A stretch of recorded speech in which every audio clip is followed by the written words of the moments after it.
Hey chicos y chicas, hoy voy a hablar sobre un tema bastante casual, la verdad es algo totalmente improvisado. Voy a hablar sobre las dominadas.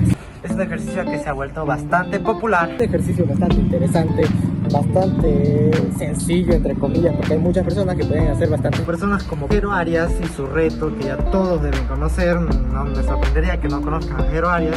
Es un ejercicio que tratará de elevar tu mentón arriba de la barra, o sea, así.